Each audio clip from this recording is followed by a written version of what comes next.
با درود خدمت همراهان نگارخانه آموزشی که در ادامه خواهید دید آموزش کار با وبسایت اوپنسی برای فروش آثار به صورت NFT هست که این روزها زیاد راجبش میشنوین. من سعی میکنم توی این آموزش وبسایت اوپنسی رو آموزش بدم و کار کردن با کیف پول و چنج کردن مبلغی که حالا به دست میاد. خب وبسایت اوپنسی رو با هم یه چک میکنیم. صفحه اولش رو همینجوری که میریم پایین خب یه سری آثار گرافیکی میبینیم ما داخلش. خب در اینجا نحوه کار با وبسایت رو گفته، یک کیف پول درست میکنین و بر اساس رمزارز اتریوم داره کار میکنه و شما اینجا میتونید خرید و فروشتون رو انجام بدین. اینجا گفته که چیزهای متفاوتی از عکس گرفته تا موزیک و آثار گرافیکی سه‌بعدی همه اینجور چیزها رو میتونید اینجا به فروش برسونید. خب میریم برای قسمت ثبت نامش. داخل این وبسایت باید شما یک اکانت بسازین. اکانتش هم اینجوریه که به کیف پولتون وصل میشه که من همون متاماسک رو انتخاب کردم و قبلا حالا من کیف پول ساختم ولی ساده است. روش ساخته کیف پول یک افزونه است که روی گوگل کرومتون نصب میشه مرورگرتون و از طریق اون شما میتونید که ورود بکنید به وبسایت یا از اون خارج بشید. خب همونطور که میبینید این همون کیف پولیه که من داخل متاماسک ساختم، چیزی داخلش نیست که شما میتونید که اون اتریومی که هست رو بخرین یا بفروشین. هر محصولی هم که شما داخل وبسایت بفروشین میاد داخل همین کیف پولتون قرار میگیره. شما میتونید چند تا از این کیف پول ها داشته باشین برای اکانت های مختلف که خیلی راحت از اینجا میتونید که مثلا یه دونه دیگه برای خودتون بسازین. با کلیک کردن روی این قسمت میتونید که کیف پول دیگه هم برای خودتون بسازید. مثلا 2 تا کیف پول داشته باشین، یکیش مال یک اکانت دیگه تون باشه که یک محصولات دیگری رو اونجا ارائه میدین برای فروش، یه دونه مال مثلا مال این اکانت باشه که محصولات دیگری رو میخواین که بفروشین داخلش. اینجا مثلا شما عکس هاتون رو به اشتراک میذارین برای فروش، اونجا آثار سه‌بعدیتون رو، یه جای دیگه موزیکاتون رو، یه جای دیگه ویدیوهاتون رو و به همین صورت میتونید چندین کیف پول داشته باشین برای هر کدوم از اکانت هاتون که حالا در ادامه توضیح میدم چجوری میتونید پول ها رو برداشت بکنین از حسابتون. خب در این مرحله میخوایم که ببینیم چطور میشه یک کار رو داخل وبسایت قرار داد. کلیک میکنین، از اینجا فایلتون رو انتخاب میکنین. من یک کار گرافیکی رو انتخاب میکنم که فرمتش PNG.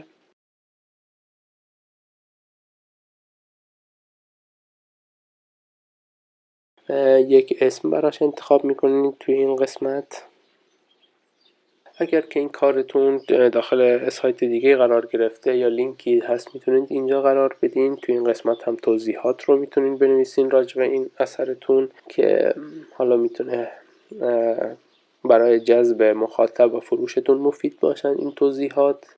کسی که سرچ بکنه راحت‌تر میتونه کارتون رو ببینه، پیدا بکنه. اینجا میتونید اصلا کالکشن بسازین از کاراتون. مثلا یه سری کارهای خاص هستن با یه عنوان خاص میتونید داخل اون بذارین. توی این قسمت میتونید توضیحات اضافه بکنین، مخصوصا اگر که دارین کاراکتری طراحی میکنین یا مدل سه‌بعدی چیزی میتونین که توضیحاتی مثل جنسیت، مثل اندازه، اینجور چیزا رو براش اضافه بکنین. توی قسمت‌های دیگه هم به همین صورت. توی این قسمت میتونید یک لینک اختصاصی یا یک فایل زیپ چیزی اگر که داره فایلتون اون رو اضافه بکنید. من مثلا این فایل گرافیکیم یک فایل کد داره که از همون کد من ساختمش.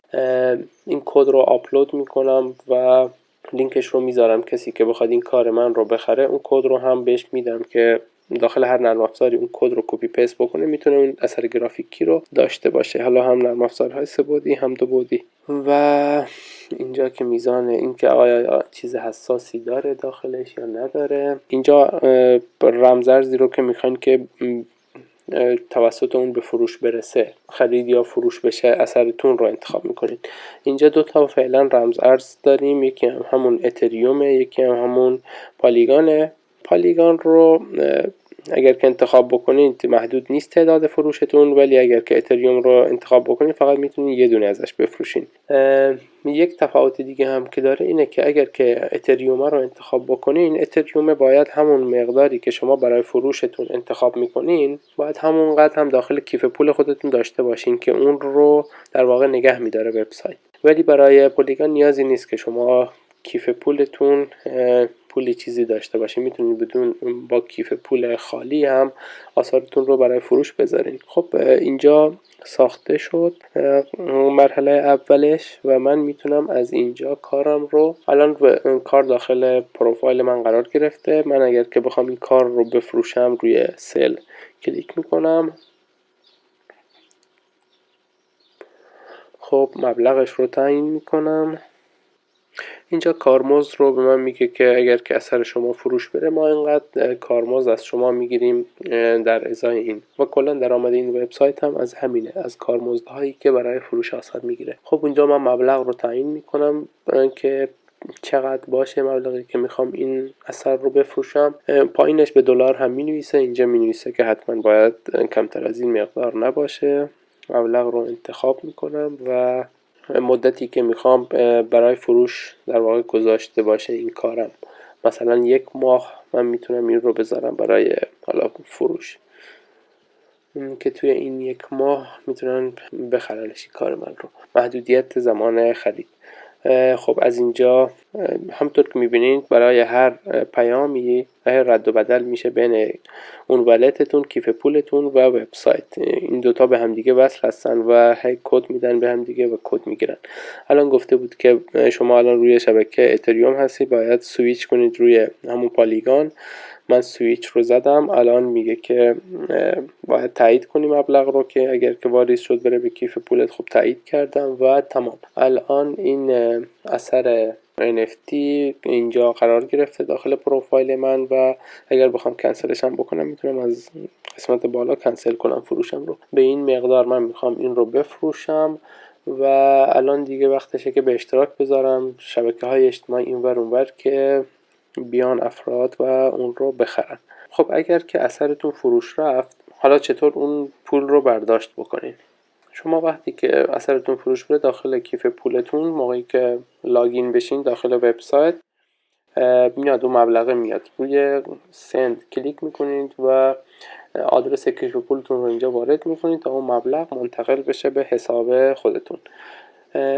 شما میتونید داخل وبسایت نوبیتکس یه اکانت بسازین برای خودتون و از اونجاها کیف پول برای خودتون بسازین و ارزهایی که و مبالغی که اونجا در واقع آثاری که اونجا فروش میرن رو مبالغش رو منتقل بکنید به کیف پولتون داخل این وبسایت و اینجا تبدیلشون بکنید به ریال. اینجا نگاه کنید توضیحات راجع به اتریوم داده. قیمت روز اتریوم، هر اتریوم 82 میلیون تومان ماست و پالیگان همون ارزی بود که اونجا بود، هر پالیگان 31,000 تومان امروز.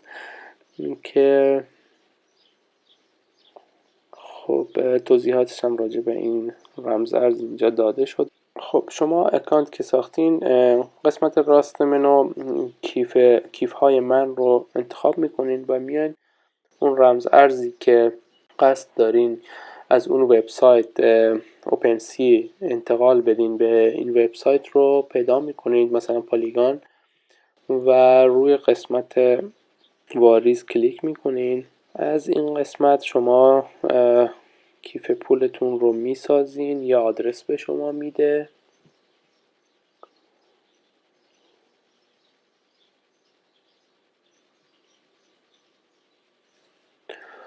اون آدرس رو کپی میکنین و همون قسمتی که گفتم پستش میکنین که بتونید پولتون رو انتقال بدین از وبسایت اوپنسی و کیف پول که دارین به وبسایت نوبیتکس. آره از این، چون من الان پولی ندارم، حالا میزنه که شما هیچی نداری که منتقل بکنی. بعد اگر که بر حسب اتریوم هم بود میتونین یک کیف پول اتریومی بسازین اونجا و بر حسب اتریوم انتقال بدین، چون اینجا رمزارز اتریوم رو هم داریم ما. آره واریز اتریوم رو که بزنین میتونین که از اینجا آره سند رو که میزنین به همون کیف پول اتریومتون، هر رمزارزی که اینجا داشته باشین باید به همون کیف پولتون منتقلش بکنین. کلا پروسش هم اینجوریه و نمیشه که مثلا اتریوم رو فرستاد برای مثلا بیت کوین و اینجور جاها، فقط باید به همون کیف پول خودش منتقل بشه. بعد حالا موقعی که بیاد مبلغتون اینجا نوشته میشه که شما انقدر اتریوم دارین، بعد شما میتونید از قسمت فروش سریع اینها رو بفروشین.